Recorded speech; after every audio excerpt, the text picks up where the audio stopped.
Welcome to The Food Around Us. It's a conversation presented by the Berkshire Eagle. I'm Fred Rutberg. I'm proud to be the publisher of the Eagle.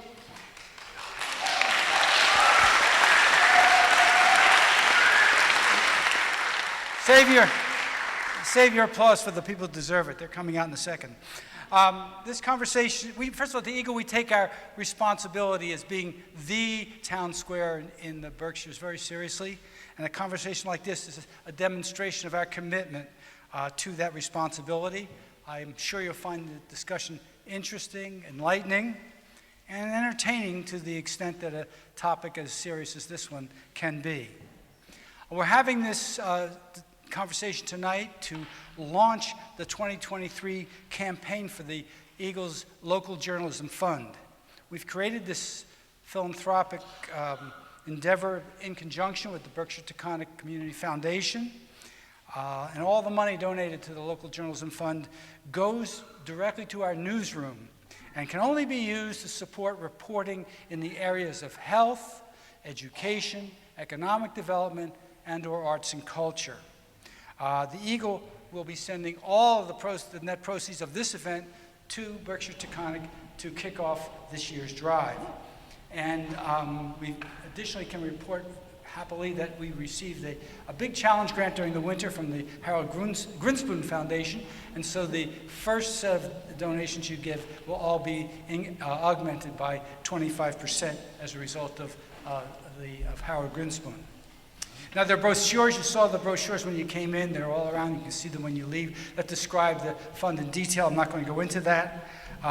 More important, when you came in, you saw copies of the guests' books. You can buy them. You can pick them up on the way out if you like as well. And you'll probably receive a letter from me this week, again, reminding you about the fund. The Berkshire community has been extremely generous with and supporting the Eagle over the years, and I wish to thank you in advance for supporting this year's fund and your support for quality local journalism. It matters.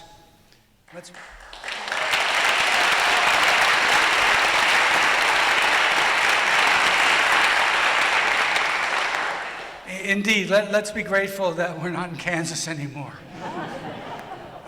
Now, the people who are coming on this stage have accomplished so much, it's beyond cataloging. I want to introduce you, though, to the moderator of tonight's conversation. Many, if not most of you, know him because of his Friday columns, at the bottom of page A1, his commentaries. You may not know that he's a former Time magazine editor. He's written for the New York Times and the New Republic, Smithsonian, Le Monde.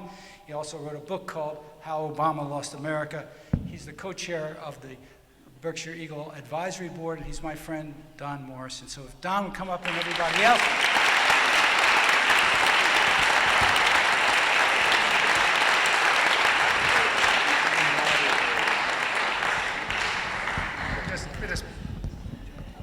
Okay. Thank you very much for coming. It's nice to see familiar faces here and a lot of people I've never seen before. Where do you come from? So, we're going to address a subject tonight that is pretty essential. How many of you here eat? Okay? I think you're going to find this interesting because we've got two of the most important, certainly the best known, and I think the most serious people who are involved in the topic that we're going to be writing about. Elizabeth Kolbert is a journalist, an author, a lecturer. She has written 3 enormously influential books about climate change. Field Notes from a Catastrophe, The 6th Extinction, which won the Pulitzer Prize, as you probably heard.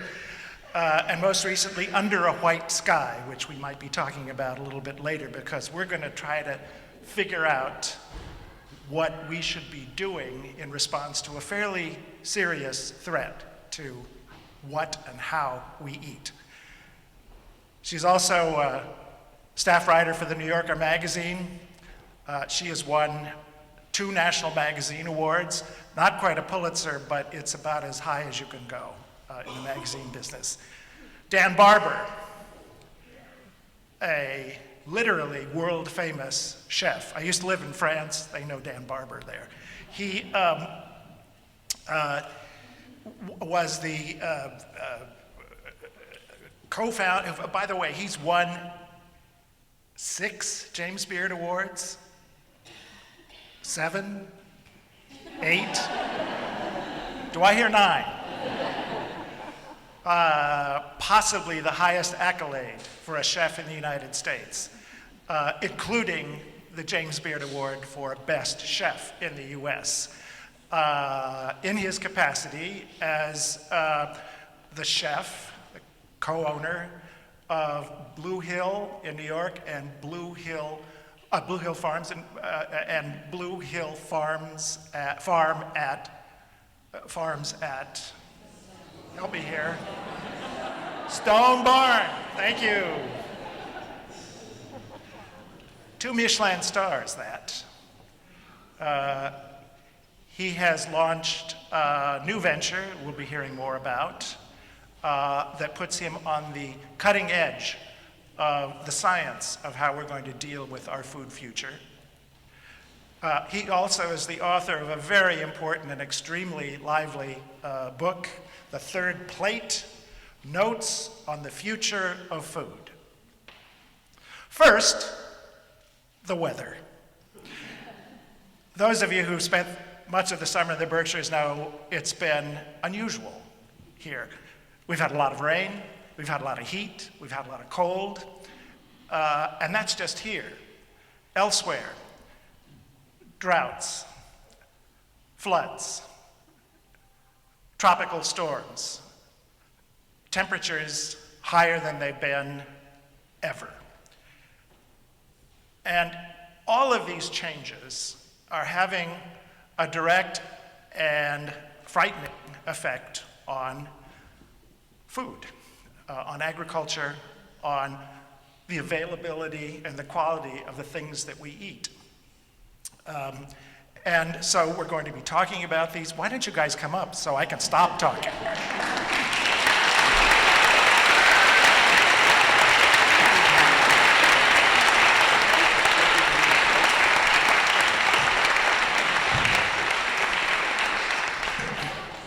So,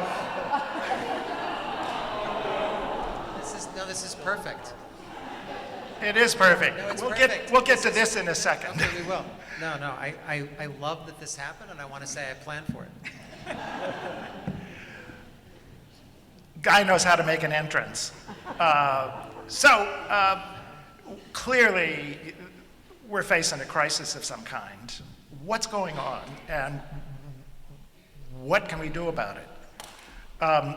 Betsy, you've produced 3 enormously influential books about climate change. How worried should we be, those of us who eat?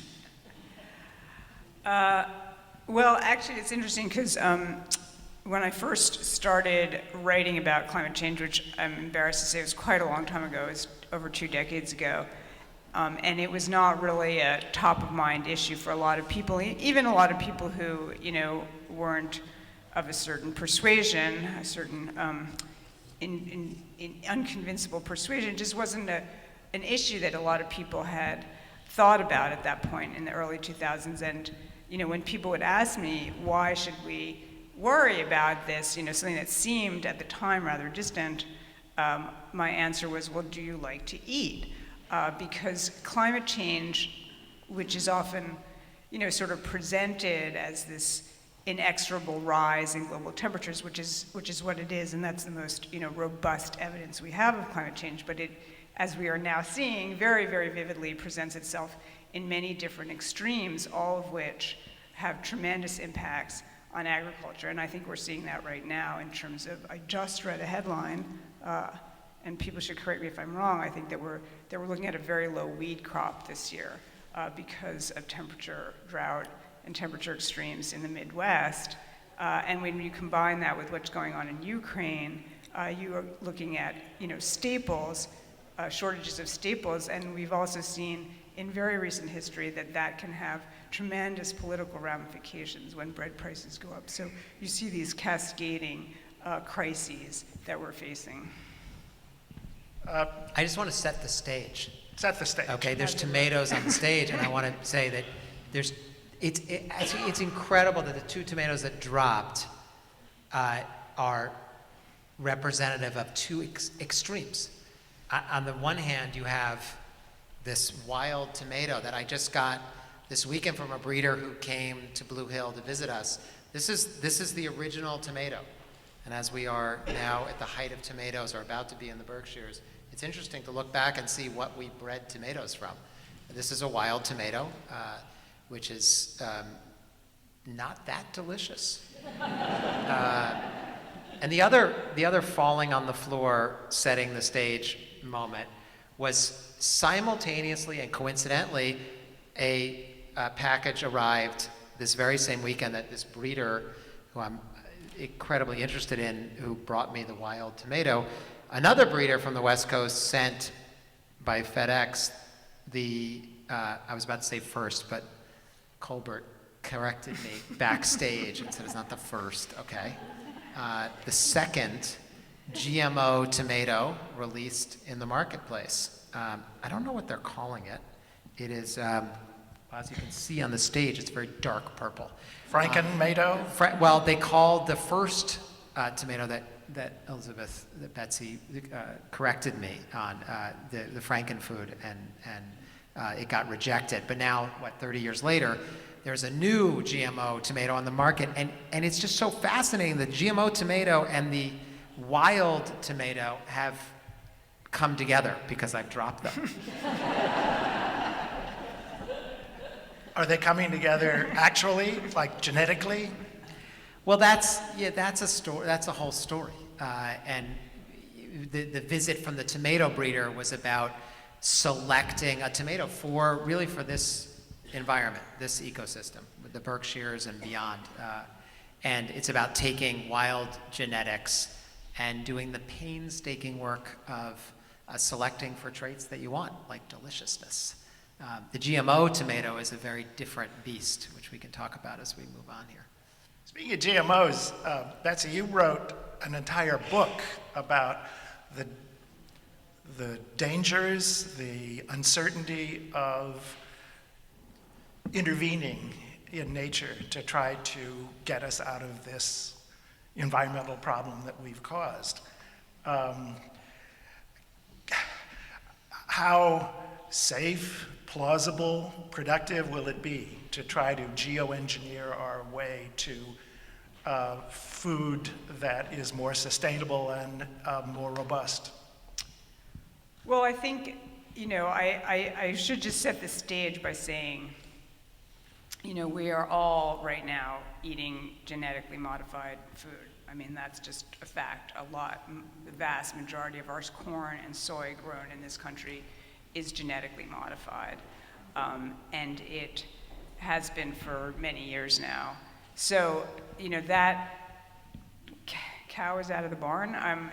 We are, now Europe has gone the opposite way, and they have really been very vigilant about preventing GMOs from entering the market, and this is a pretty interesting battle that's going to play out, I guess. I would say, I guess I will set the stage. I would say of all the ways that we're messing around with things, GMOs, and there are many, many interesting things that are happening with GMOs right now because of this new technique, CRISPR, which is a very cheap and easy way to manipulate genetics. And one of the interesting things that's going to happen, just to add a new layer of complexity, is that plant breeders are going out and looking for actually genes that exist in the plants. There are a lot of genes that exist in the plants, but they're not expressed. And if you just express those genes, they don't even count as genetically modified organisms. So a lot of things are going to enter the market that have been manipulated in some way, but are not going to even count as genetically modified organisms. Now, am I worried about that? I'm not worried on a health basis. Like, am I worried about eating GMOs? As I say, we are eating GMOs all the time. Am I worried about the implications of that and what we're going to do as a result. For example, we, douse the world now in, herbicides, and then plant plants that have been genetically modified to resist the herbicides. So there is this layering on of manipulations that I am worried about. How's that? What does row 7 do? Well, everything that Elizabeth just said just doesn't make me hungry, and I don't think it makes you hungry. So row 7 is selecting plants for deliciousness. And one of the ways to assure deliciousness is to assure that the plant, in the case of this tomato, let's say, can thrive in the environment in which it's grown. To do that, you need to select the plant for the ecosystem, for the environment. So this breeder that visited me this weekend, his name is Joseph Lofthouse. He is a breeder from just outside Salt Lake City. He is committed to a vow of poverty. He breeds his vegetables pretty naked. He wears a shirt and a little sort of skirt-like thing, and he doesn't own a pair of shoes. He bought one for his trip to Stone Barns this weekend. And what he's committed himself to is the antithesis of what was just described with GMO crops. He has committed himself to radical promiscuousness, and that is his tomato project. And the point of the tomato project is actually not to arrive at a seed that you douse with chemicals. The point is to arrive at a seed that has the strength and vitality and energy and robustness to defend itself. And to do that, you need to do it hyper-locally. So he's not actually interested in arriving even at a seed that we can eat from. He's interested in populations. And from there, if somebody wants to try and select for a stable seed, well, bless them. But that's not his work. His work, as he says, is God's work, which is to create more diversity, more promiscuity, and in the end, he hopes, more deliciousness and more vitality against what's being thrown at us in the environmental conditions that we face. So what you're looking at here, by the way, I didn't bring this out for props on the stage. As you can see, I'm not very practiced at props on stage. I brought it as a gift to can I'm stumbling a little because I call you Betsy. Yes, call me Betsy. Because you're so Call me- famous, call you've me changed your name Ishmael. to Elizabeth Yeah. so people don't stop you in the street. So I that's what can't I do the did. switch. I'm outing you now. Your name is Betsy. So I'm going to say, Okay. Betsy, I brought this for Betsy as a gift because I thought maybe she had never tasted a wild tomato, which is what I said this is. And this is the selection from the wild tomatoes and many other tomatoes. And what you're looking at here, if you can see this, I'll hold up 3. This is selected from our environment, all from the same plant. So as you grow this out, you get this wild variation in size, color, shape. We're quite far along, actually. We're doing pretty well. And eventually, we as a seed company are trying to get something pretty stable and something that we could sell and make money from, I guess. But the idea is that it thrives in this environment from which it came. I'm no expert in tomatoes, but to me a tomato should be big and red. There is this notion that many of the cutting edge fruits and vegetables, for example, that can get us out of the fix that we've created for ourselves are small and odd looking. Well, part of the problem is we've been breeding for 100 years, especially to breed for water, because water is weight. And so the farmer, the processor, the farmer, the distributor, the processor, and the marketplace all sell by weight. So you are very incentivized to select for weight. And when you select for weight, and we select for weight, you're selecting for water. When you select for water, you're washing away nutrient density in every bite. You have to eat a lot more of one thing to get the nutrient density we had 50 years ago. You're also washing away a lot of flavor. That's part of the reason that food doesn't really taste very good. It starts with the seed, and you have to select for that flavor. And part of it is you have to go in the other direction from water. You know, I'm glad you brought up the subject of water, which we seem to have less of. Now, I know I learned in high school in science class that the amount of water in the world is pretty fixed, pretty stable. But we in the US seem to be using enormous amounts of it to grow crops and to feed livestock that leave less water for a lot of other purposes. We're facing a water crisis in many parts of the country, especially as the earth heats up and everything is hotter. So how important is the water question in the next generation of edibles? Betsy, you field this one. How important is water? Well, yeah, water is life, as they say, and that is absolutely true. In terms of, I think that what we really use a lot of water for, and water in parts of the country that are really water stressed, like the Southwest, is, and this is a softball to Dan, I suppose, is for animal livestock. We grow a lot of alfalfa and hay in the desert, literally in the desert, that we use very valuable, what should be very valuable Colorado River water for. You may have read pieces recently also about, a lot of alfalfa being grown and shipped abroad to Saudi Arabia and places like that, which have bought water rights and farms in the Southwest. So this is really a huge problem, and all can be traced to the need to feed, the desire, basically to feed livestock. So one of Dan's, at the center of Dan's book, The Third Plate, is the point that we need to eat lower on the food chain. And certainly, as we become more water stressed, we don't feel particularly water stressed in the Berkshires this summer, I have to say, but as the big midsection of the country becomes more water stressed, as the Colorado River basin becomes more water stressed, we really need to rethink animal agriculture, because that is what's sucking a lot of water out of the system. Those millions of acres that are being fed by free water, or what was once free water, are being fed to animals. And we are also tying up 190 million acres of corn and soybeans that we are not eating, and that are being fed to herbivores, to cows that don't or should not be eating grain. They're not built to eat grain. Herbivores are meant to eat grass. So the sunlight feeds the grass feeds the animal, and the animal feeds us. One of the great correspondences in nature and in the food chain. And we have turned that on its head by planting essentially 2 crops in rotation on some of the best farmland in the world. And we've added to that horrific scene by transferring water into crops that feed animals, that feed us. To take that land and that water and that soil fertility and feed it through a cow is the most inefficient food system in the history of the world.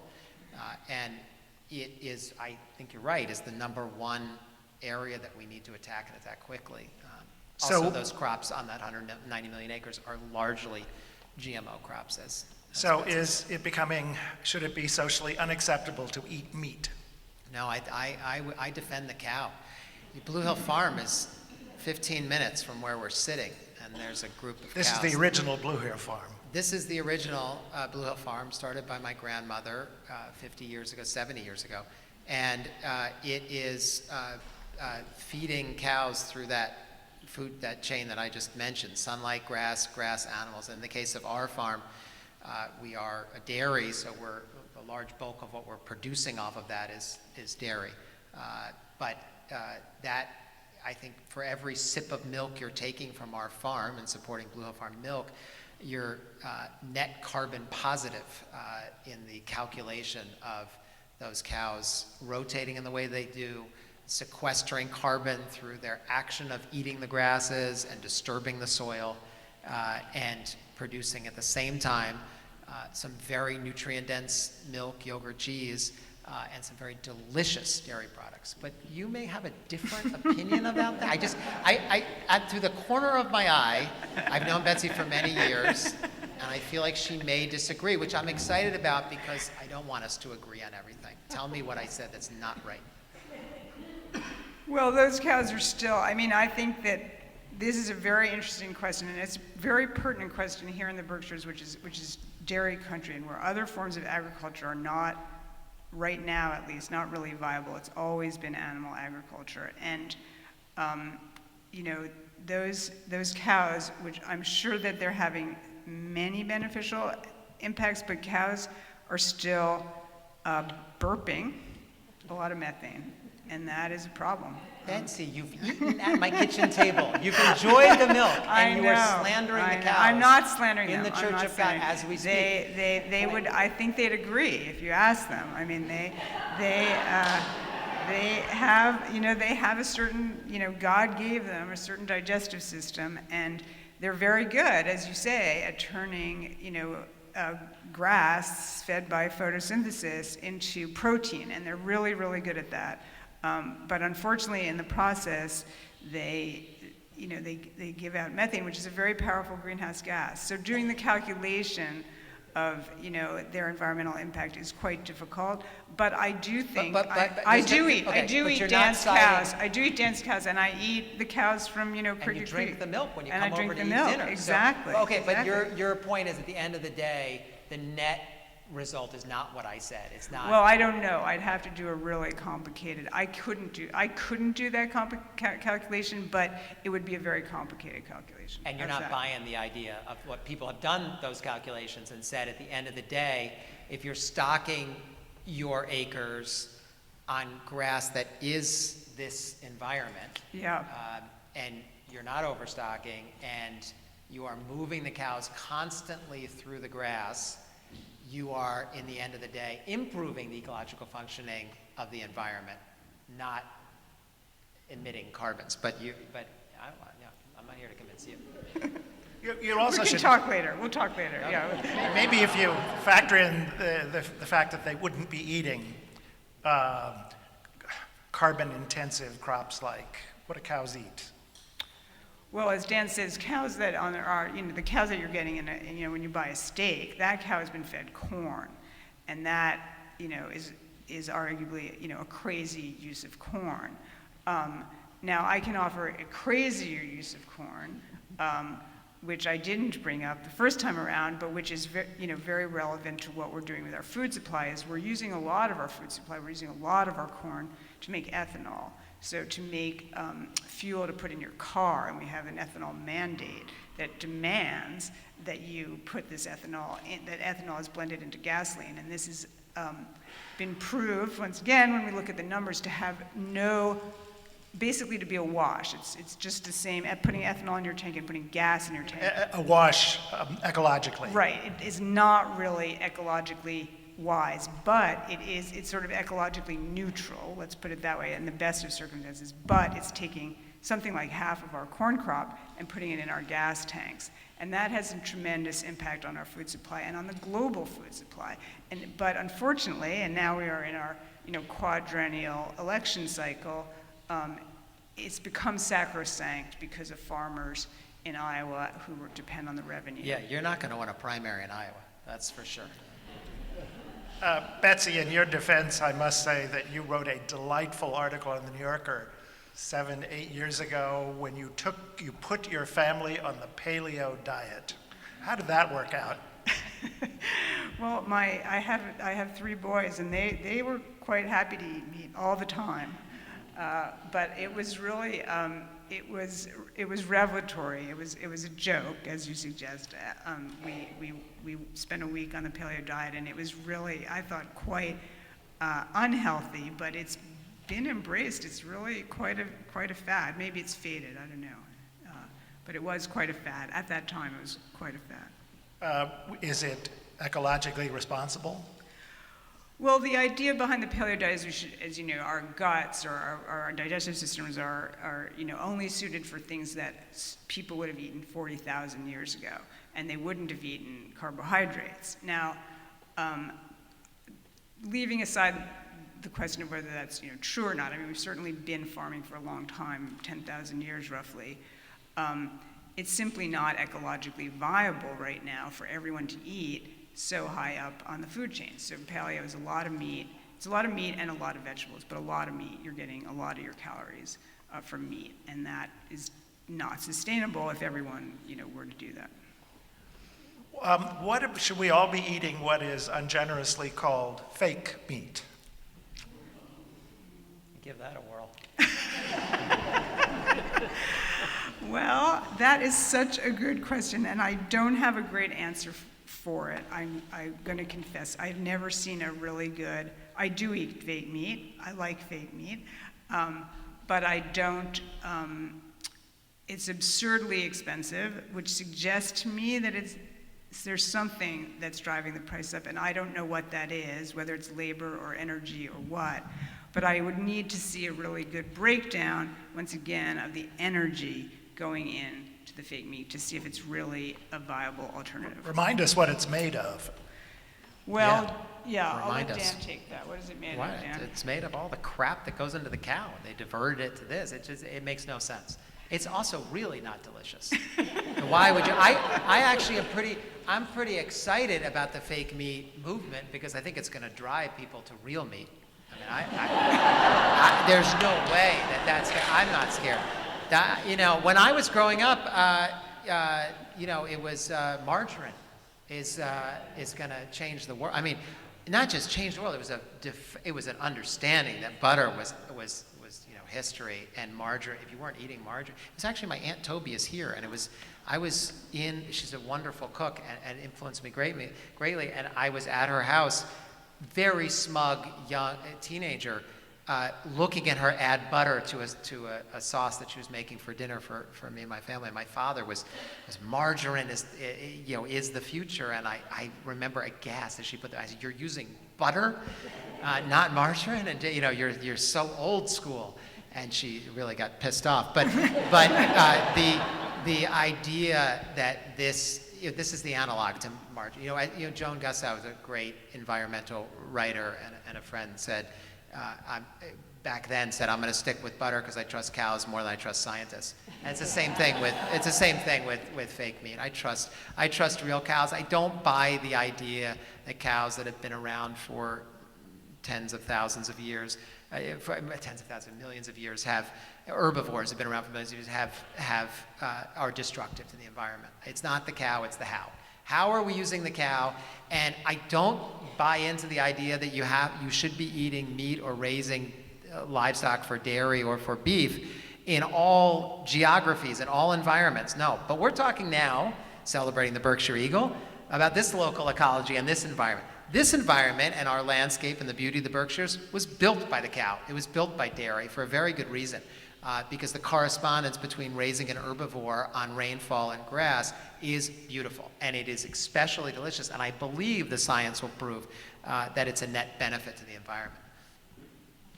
I'm going strong on that one, if you can't tell. I like it.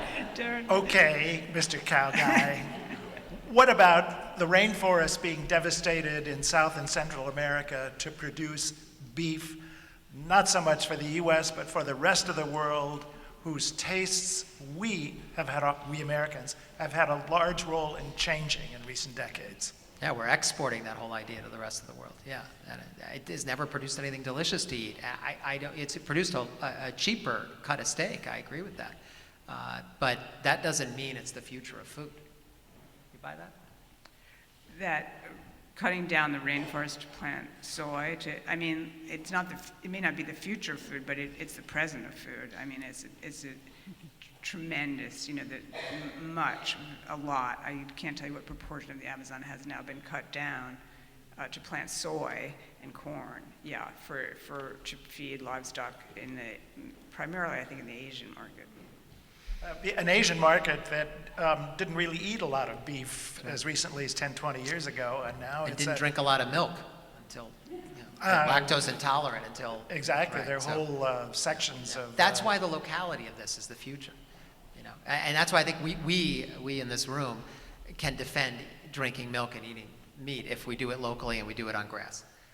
So that's where I would go with this. I would say something vegetables, which we all want to eat locally and from the markets, they taste better. It's harder to defend in the Berkshires, actually. It's expensive to grow. It's not a democratizing idea, the tomato, in the Berkshires. And very difficult, tomatoes, the Hummer of the food world, actually, from a soil fertility perspective, to grow tomatoes here, it takes a lot. And that's where the frame needs to come into play of where are we situated? Where do we live? What's the ecosystem telling us that it needs to grow? And how can we dig into a diet that promotes that ecological advantage? And the ecological advantage here, grass. And so grains work really well, and they have. The Berkshires were built on wheat, barley, rye, corn. By the way, corn was invented, not just dry corn, but sweet corn was invented here. A couple hundred miles, right? Everyone, who knew that sweet corn came from here? Raise your hand. Sam Seckler, meat cook at Blue Hill at Stone Barns. Love it, man. Sweet corn was a spontaneous mutation that someone, some indigenous Indian grower or somebody in their backyard recognized by taking a bite. So this does not store, this can be eaten fresh, and they called it dessert corn.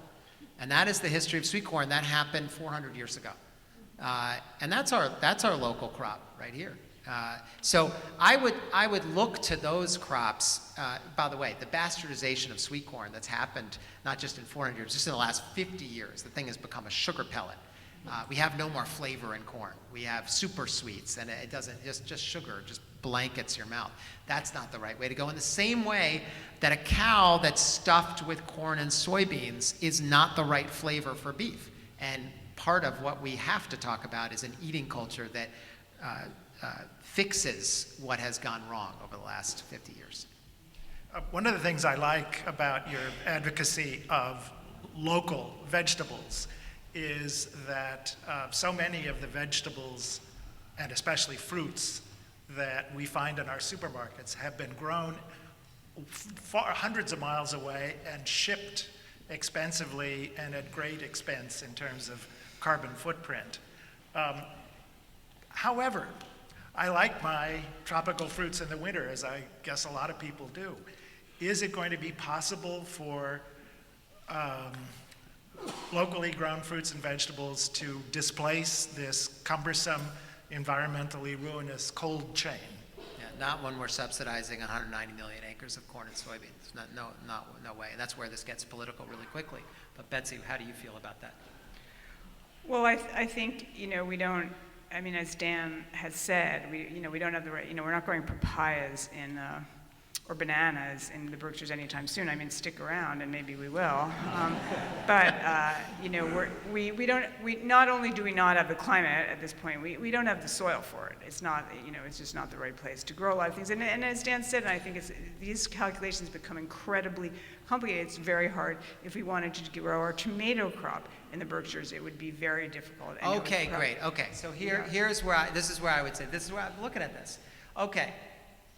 I'm the risk of getting too scientific, I want to tell you, to answer that, because I'm still thinking about the cow that's adding to our carbon carbon problem. Feed them tomatoes. My kids are in the balcony, and I'm thinking of the future. And let me tell you, if I said to you that, I just got through saying to you that a tomato's the Hummer of the food world. Because it's a line I've been using for 20 years, to be honest with you. I'm so tired of it. Don't give it up. Don't give it up. It's a pretty good line. I learned something. I had what I think ranks as a revelation yesterday. Now, all this happened. This is not a setup. This was by accident. So was this weekend. I had this tomato breeder, Joseph Lofthouse, committed to the poverty, as I said, growing the populations, doing the work of re-regionalizing everything that we have bastardized. And he came to visit me because he wanted to taste, well, what's happening with the selections of his populations of tomatoes? Remember, this is off of one plant. The diversity is striking. And in 3 years, he thinks, we're going to have the first essentially locally adapted, locally selected tomato. I can tell you already that it's jaw-droppingly delicious. But for the sake of the conversation that we're talking about carbon, there was a scientist a couple weeks ago that came to Blue Hill. Young guy, brilliant guy at Rutgers. He's studying what's called endophytes. Endophytes, I've learned, are these bacteria that hang on to the roots of plants, in this case tomatoes, that struggle in tomatoes to survive. Endophytes struggle because tomatoes have been selected against producing lots of endophytes. There are a lot of reasons for that, mostly because we've dumbed down the genetics so much for tomatoes to get uniformity. When you walk in a supermarket, you see a big pile of tomatoes, you see intense military-like uniformity. Now remember, Joseph Lofthouse is the opposite thing. It's all mixed up promiscuity, right? The interesting thing about meeting this young scientist at Rutgers is that because Joseph was coming, I said, can you take this tomato and can you put it under your microscope and do your endophyte analysis? Because nobody's ever done an endophyte analysis on essentially a Berkshire, upstate New York tomato. And he brought his results on Sunday, and I wish you could see the chills that are rising on my arm, because we looked at the computer rendering, which was under a microscope, and you look at a supermarket tomato, endophyte, bacterial community, you can't see a thing. And Joseph's tomatoes exploding. I mean, so crowded, the endophyte community looked like darkened skies. And the result, to make hopefully, to confuse this instructively, was that the endophytes are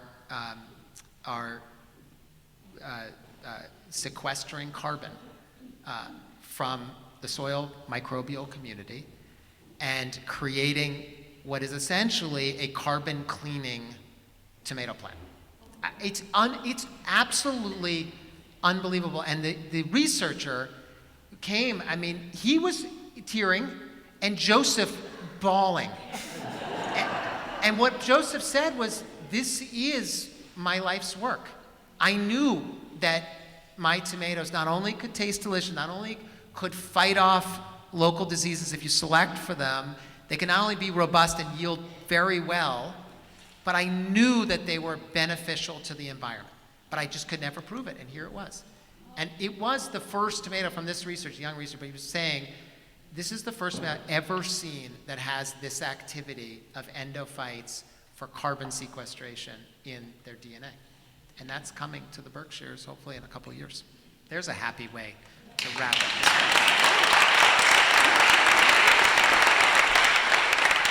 Betsy can't argue with that.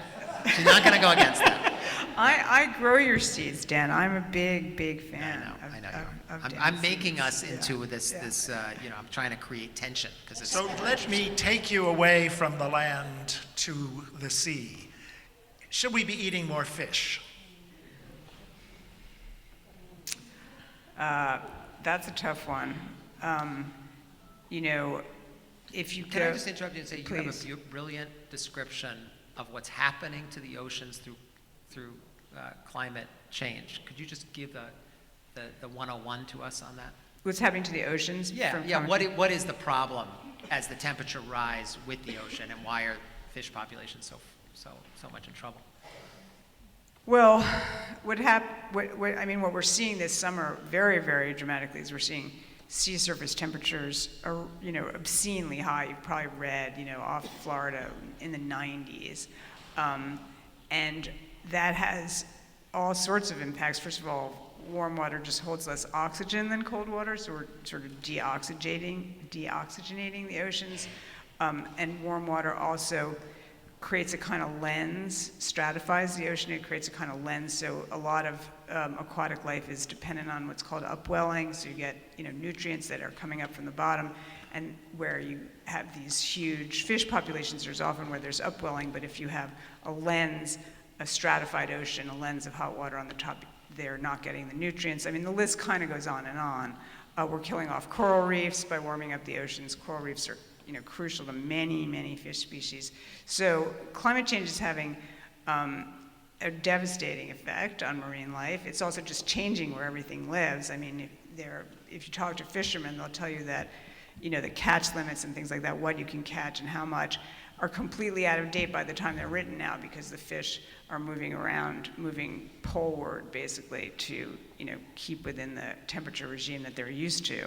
But we're not just warming up the oceans, as you all know, we're also acidifying them. So a lot of our carbon emissions get absorbed by the oceans, the water's becoming more acidic. That has big implications for shellfish.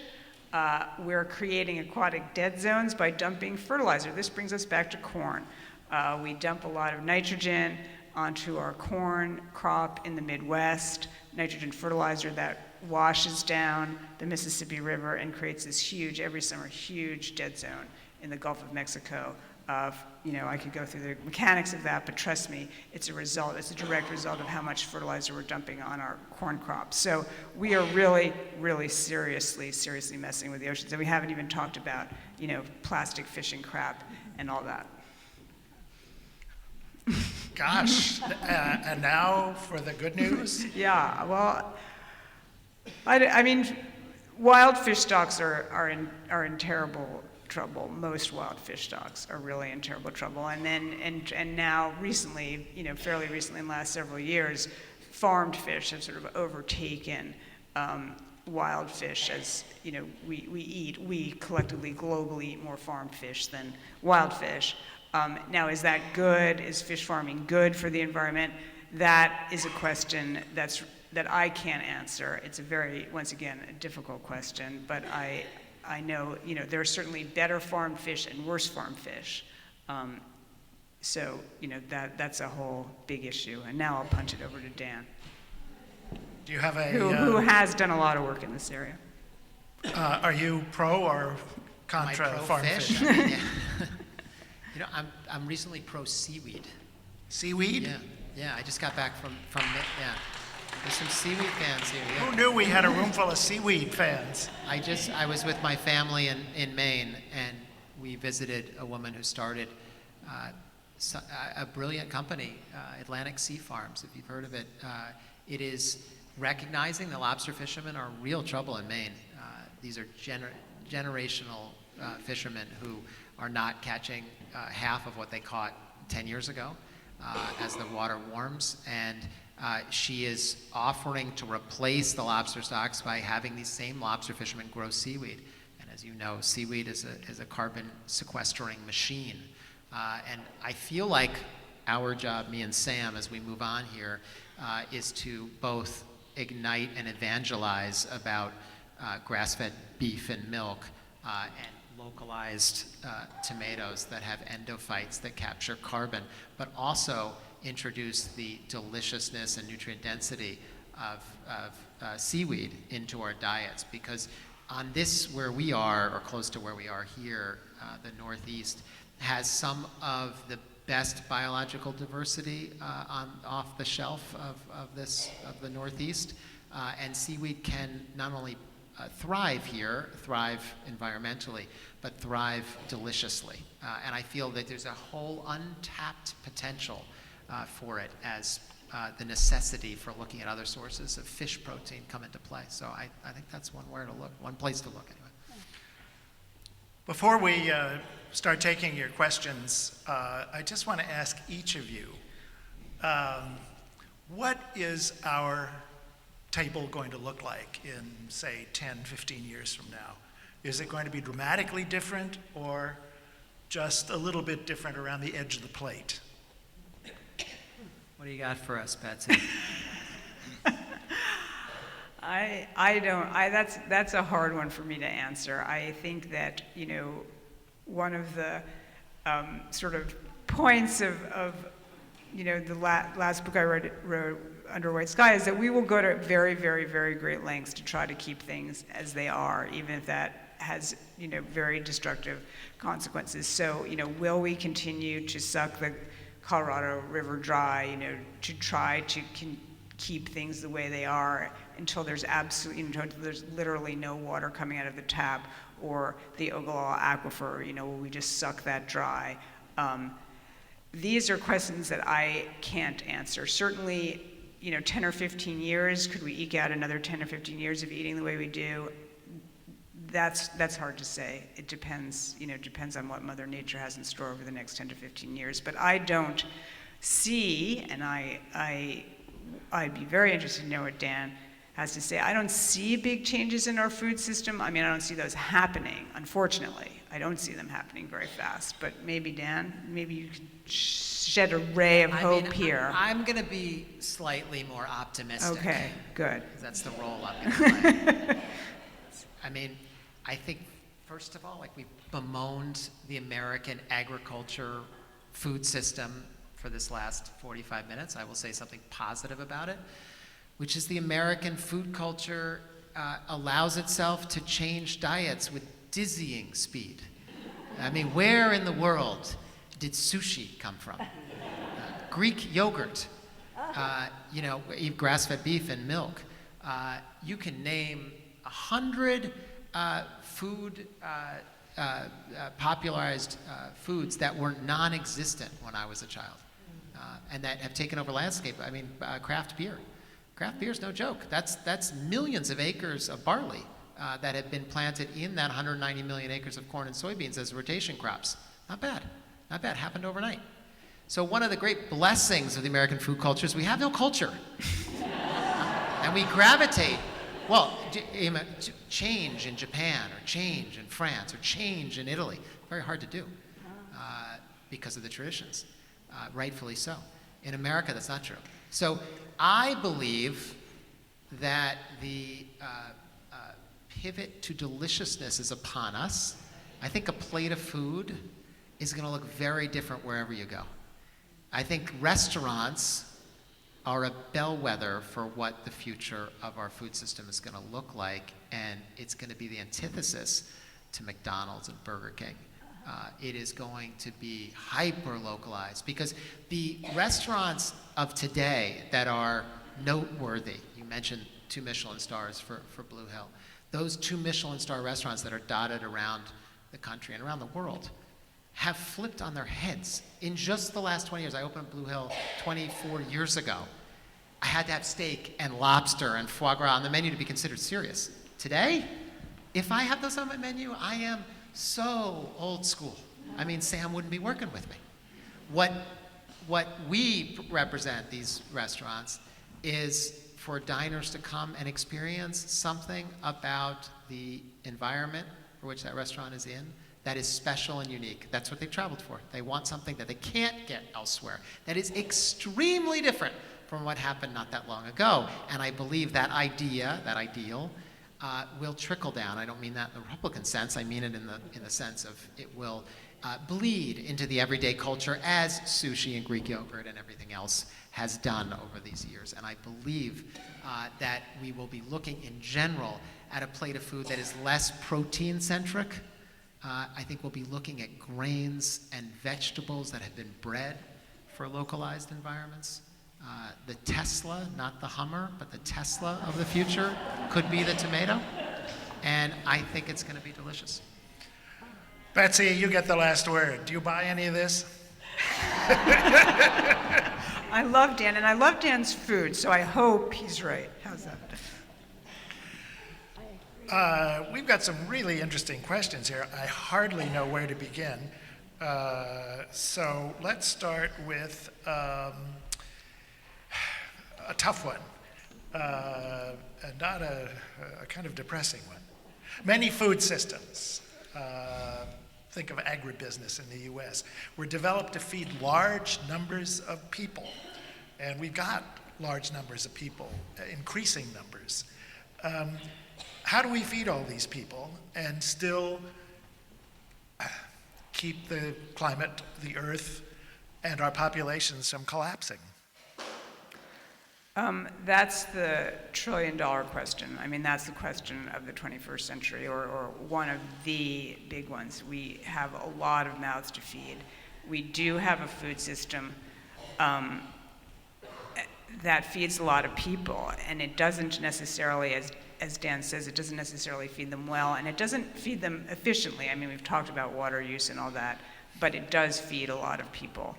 And how we we also help feed the rest of the world at this point. You know, food exports are important. So I don't know how the world is going to make it, feed 8 billion, heading towards 9 billion people in a hotter hotter planet? That is the question. It's a huge question, and a lot of the kind of work that Dan is doing, a lot of people are doing it around the world, trying to breed local varieties of crops that will be able to withstand, for example, hotter temperatures and will be adapted. Salt resistance is another thing that people are trying to breed into crops. These are all huge, huge questions for the coming decades. I don't think there are many bigger questions. I'd start with the 190 million acres that produce two crops, corn and soybeans, mostly fed through animals, and as Betsy said, also our gas tanks. If you converted that 190 million acres into a rotation of the kinds of things that built the Berkshires, wheat, barley, rye, flax, corn and all its varieties, buckwheat, you have 190 million acres of prime farmland that produces incredible nutrient density and deliciousness and diversity. So you can feed a heck of a lot of people, but you're not going to feed them steaks, and you're not going to feed them dairy products. You're going to feed them a diversity. So we have to think about a food culture that celebrates that diversity, which is at the heart of what all great cuisines are about, is celebrating diversity. That's at the root of every cuisine in the history of the world. What can the landscape grow in this mini localized environment? And how can our diet celebrate that diversity so that you keep the engine of fertility going in our soils? That's a negotiation that is not a drudgery. It is a celebration. I always talk about Japan as the great correspondence between rice, 2 bowls a day, but to do that, you got to eat your soba noodles, because buckwheat as a rotation crop into rice was the only way you got rice without filled with disease and no yield. So what did the Japanese do? They didn't have me and Betsy pointing our fingers and say, you better eat more buckwheat. They created soba noodles. And I think you eat soba noodles twice a week or whatever in Japan, because one way to say it is you want to eat your 2 bowls of rice 7 days a week. I think we need to create a food culture that celebrates that kind of hedonism, and that might be the ticket for the American palate, hedonism. Great transition to the next question here.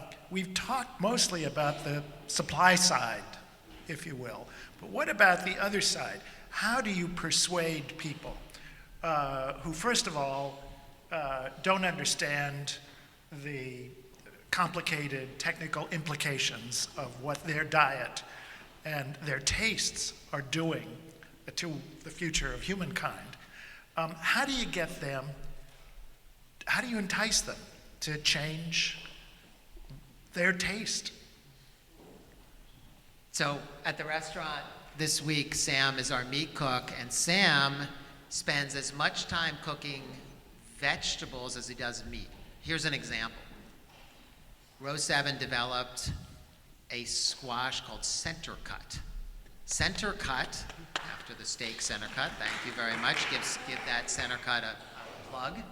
Center cut was developed to replace the steak, essentially. To say, okay, if we need to eat less of the cow,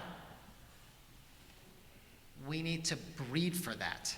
And we need to eat more vegetables. We need to breed for those vegetables to take center stage. We haven't been breeding for vegetables to take center stage. The history of breeding over the last 100 years has been to have vegetables become a sidecar to meat, and our focus and our energy and our money has gone towards the protein. Well, what if we reverse that? And what if we put the money and time and excellence into breeding a vegetable that's at order grain at the center of the plate? So Sam this week has been cooking the center cut as a steak, cooking it, roasting it for a long time, and then finishing it on the grill. We glaze it in meat sauce. This is not a vegetarian dish. We serve on the side a cut of steak. So your plate is a center cut vegetable with a side of meat. That is a parable for how we should eat in the future for this region. If you're in Southern California, you might not have the steak on the plate at all. If you're in New Mexico, you might take the steak and center it more on the plate, because there's a real justification for the Southwest to be grazing a lot of animals and having protein-centric plates of food. But where we are, that doesn't make any sense. So the carrying capacity of the environment around us, steak on the side. And I haven't yet gotten a complaint in the restaurant, in part because Sam is a very talented vegetable as well as meat cook. I'm getting hungry. Speaking of meat, we talked a while ago, not much, about fake meat, about meat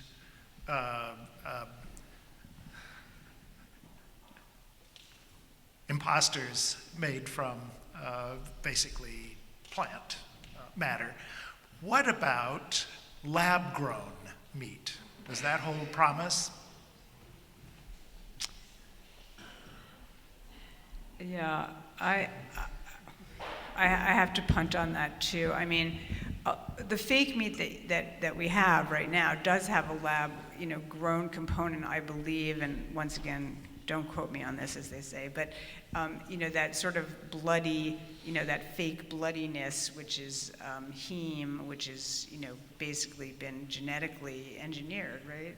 Well, heme is present in soybeans, so the genetic modification is to amp it up so that it does very good in production. But one of the great miracles of nature is heme from soybeans, actually. But this is concentrated in a way to make it industrial. So I'm not 100% sure. I have to punt. I'm sorry. I'm not even 100% sure where fake meat ends and lab grown meat begins. But I think with all of these questions, with all of these kinds of meat, we do have to ask, for the environmental calculation, what went into making them, and run the numbers, just find out whether they really make sense or not. To get back to the Berkshires for a second, this intense heat we had in the spring, and then cold temperatures we had after that, unseasonable, really did a number on the local apple and peach crop. Is there anything that we can do for these and a few other local fruits and vegetables that are near and dear, not just to our economy, but also to our hearts? I'll give you two. Local breeding, which for the long run can withstand a lot of what nature throws at you, whether it's drought or flood. That's why we have this selected for our environment. But the second thing, which is time-tested, is diversity. Because if you have diversity in the Berkshire environment, some things are going to do well in extreme conditions, and some things are going to do very poorly in extreme conditions. But you're not placing your bets on 190 million acres of essentially one thing. That's the ticket to a efficient food system, a robust food system. Efficiency just needs to be recalibrated. What is our definition of efficiency? Is it tonnage off an acre, or is it tonnage off of a landscape? And if we eat the landscape, there's plenty of food to feed two populations by many calculations. And if we stop running 190 million acres through a cow, you can add to that. And if we stop wasting 40% of our food that either in the field or on our plates, we could probably feed 3 planets. So I don't buy into the idea that there's not enough food for a growing population. I buy into the idea that there's not enough food for a growing population that is getting exported the idea that we can eat like Americans. That's not possible, we know that. But if we were to go back to this indigenous wisdom, which is sprinkled throughout the world and I think beautifully illustrated through cuisines, we have a shot at a future that I think could be quite nutritious, democratic, and delicious. Betsy, are you that optimistic about our being able to avoid increasing and catastrophic food insecurity? Well, I mean, I think Dan's absolutely right. Certainly right now, we have enough food to feed the world. There's no doubt about that. And many people have, pointed out, many people who know a lot more about this subject than I do, that when we do tend to face crises, they tend to be bound up in war and conflict and distribution problems. You mentioned wheat as a good yeah, example. Exactly. And we may be looking at that. But we certainly have, in terms of sheer, do we have enough sheer calories right now for everyone in the world to be fed a reason, 2,000 calories a day? Yes, absolutely. Are they going to be, are there disruptions to the food supply chain? And, are we looking at food shocks from, multiplying? I just read, there was a science paper out, I think it was in Science, anyway, just very recently, that we've underestimated the odds of multiple food shocks at once. If you get flooding in the breadbasket in one part of the world and drought in another part in the same year, you are facing a very tight food supply. And what most people rely on are these staple crops that are globally traded, and that's those are huge commodity markets. So if you get a war in Ukraine and a drought in Kansas, you can have problems. If you get a war in Ukraine, you could start by eating whole wheat, and you would save 40% of the wheat crop just right there. So you could do your part in fighting what's happening in the Ukraine by stopping the practice of throwing away 20% of the wheat seed and just eating the endosperm. If you stop eating white flour and you eat the whole seed, you take up that shock, as has been written. This isn't my calculation, these are others. And on the side of the environmental shocks, we only grow, 90% of the world grows essentially 2 varieties of wheat. That's a disaster waiting to happen. The 2 varieties of wheat. We used to be surrounded in this area by thousands of land races. Forget about varieties. Varieties is like, that's the purple thing, right? That variety. That didn't exist 100 years ago. You and your neighbor were growing different things, even though you might have called it the same thing. It expressed itself completely differently. And you were selecting a darker color because you liked a certain darker, richer bread, and your neighbor was selecting something lighter because they liked it for cakes. That was our food system. That we have pinpointed that military-like precision is where we get into the problem of the global shock. So I hope we can regionalize not just the tomato, but the wheat. And the Berkshire environment is well suited to that. So that's not just fanciful. Some wise member of the audience has submitted a question that I was going to ask anyway. My wife and I have become interested in, as many of you probably have, in this TV series, I think it's on Hulu, called The Bear, about a chef, much like you, Dan, Michelin-starred, who's called back to take over his deceased brother's. My wife wishes I looked like that.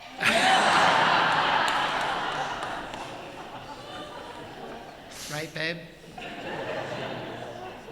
Don't answer. And there was a throwaway line in an early episode in which the obnoxious cousin who didn't inherit the restaurant accuses the fancy chef from New York of concocting dishes with insects in them. What about insects? I had an insect dish at a restaurant in Miami a couple of months ago, and it was not bad. That doesn't sound great. Protein, calcium, what else could you ask for? I'd be interested to know what you think about that. I think there's such a taboo in this country on eating insects. I wouldn't spend a lot of money and time thinking that that's the future of our food supply. I do think, from what I'm no expert in this, but I do think that feeding insects to animals instead of the 190 million acres of corn and soybeans, if we are so hell-bent on not allowing the herbivore to express itself on grass and with the sunlight and the photosynthesis activity that happens in that exchange, if we cannot do that for some reason, then feeding livestock insects seems like a very good protein source and maybe an exciting future. But what do you think of that? Well, I completely agree with you that I think if we're looking to the short to medium term, it's a long time before Americans are eating an insect-based diet without a pretty severe compulsion. That being said, I have eaten crickets, and they're very good. They're quite tasty.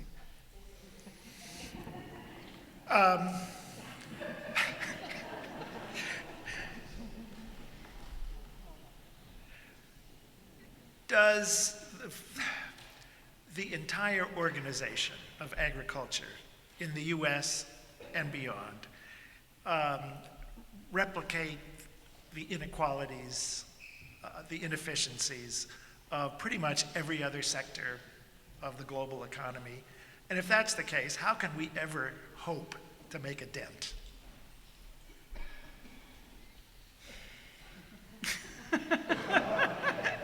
In other words, can you fight City You Hall? want to take that one? Yeah. We could start by democratizing the cow. How do we do that? Well, right now we privilege, first of all, we talked about the environment from the cultural eating perspective.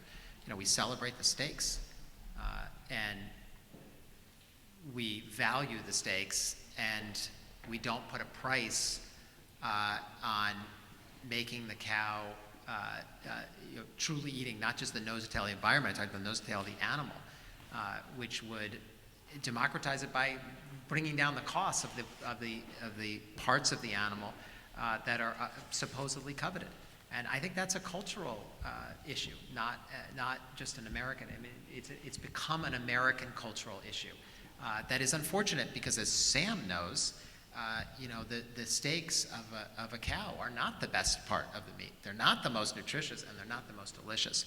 So again, looking at the wisdom of the past, we see how a cow was honored from nose to tail in a way that I think we should take some lessons from. Last question for both of you. What would you serve at your next dinner party?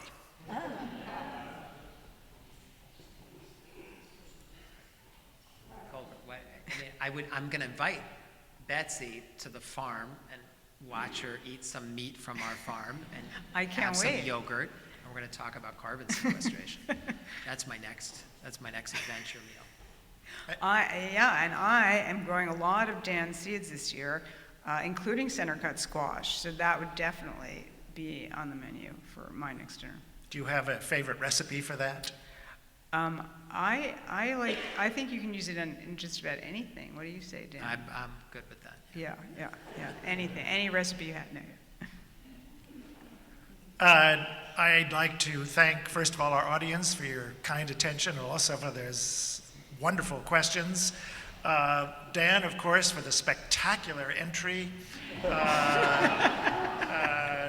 Betsy for her insights and the hard science and the hard work that she's brought to this subject, that they both brought to the subject. And I can only wish you all bon appetit, and may your dinner table be paved with wonderful tomatoes and not your floor.